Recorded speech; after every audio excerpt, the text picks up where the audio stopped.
Hi there webheads, today we're diving into the first 2 episodes of Disney Plus's latest animated series, Your Friendly Neighborhood Spider-Man.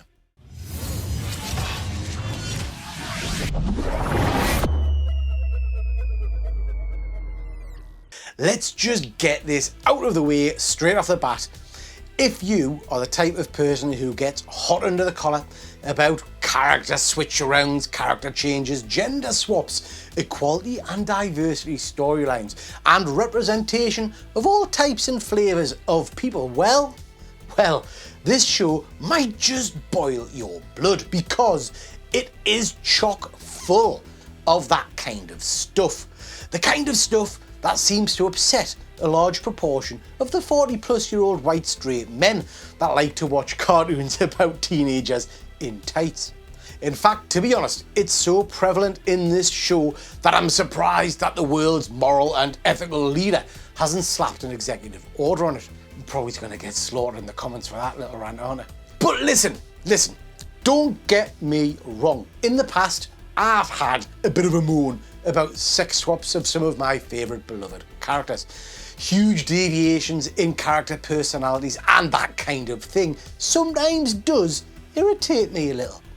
But for this show, I've approached it not as a retelling of the Spider-Man I've known for 40 years, but as more of a reimagining, an updating of a beloved character, a thrusting of this character into a modern context, and a redesign, dare I say it, for a younger audience.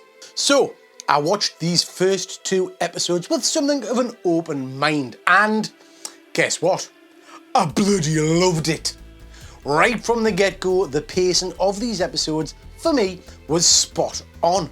The first episode, entitled Amazing Fantasy, which I loved, kicks off with Peter Parker getting bitten by that infamous spider. But in this occasion, it's got a bit of a twist to the origin.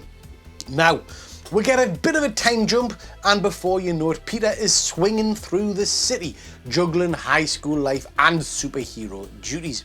The narrative for me didn't drag and it kept us hooked. I felt it balanced great action sequences with character development moments. It introduced us to this universe pretty darn well. The script was spot on. The dialogue's sharp, witty, and it feels authentic to today's youth. I'm down with the kids. Peter's quips were on point. You've got that traditional Spider-Man banter, and his interactions with his friends and also his foes was engaging and fun. For me, the writers have done a stellar job of capturing the essence of what makes Spider-Man Spider-Man. He's relatable, but they've also made it updated for a new generation. And I have to talk about the new theme song, Neighbour Like Me, by the Math Club. The tune is an absolute banger. It gives a nod to the classic Spider-Man theme, which I loved, but it adds a fresh modern beat. It gets you hyped for each and every episode. And to be fair, it's been stuck in my head since I first heard it. Initially, when we saw the trailer, I had reservations about the animation style. It's a weird blend of 3D cel-shaded that pays kind of homage to early Amazing Spider-Man comics. For me, I felt that it really had a kind of a look of Steve Ditko's work and John Romita's Sr., which I really like. But as the episodes progressed, I have to say the style really grew in it.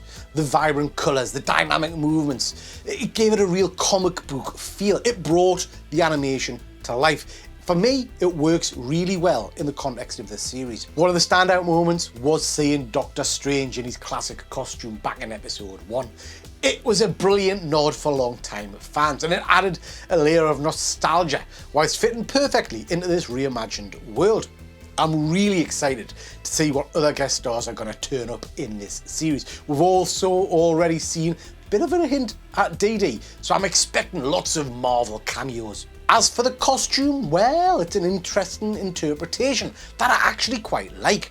The design feels fresh yet familiar, striking a balance between honouring the classic look and also introducing modern elements. It's practical, sleek, and it suits this version of Peter Parker well. I am excited though to see other versions of the costume as they appear. I'm presuming we're going to see the outfit develop over the episodes. Now, in the first 2 episodes, the series for me has delivered fun, excitement, and a bit of a fresh take on a beloved character. I am thoroughly enjoying the ride, and I cannot wait to see where they take this story next. Now, I really would recommend you check it out. Ignore the negativity that seems to be coming about this series. Pop over to Disney Plus and give it a watch and decide for yourself. Let us know in the comments, what do you think? Am I totally crackers? Is this a load of old crap? I don't think so. Let us know what you think.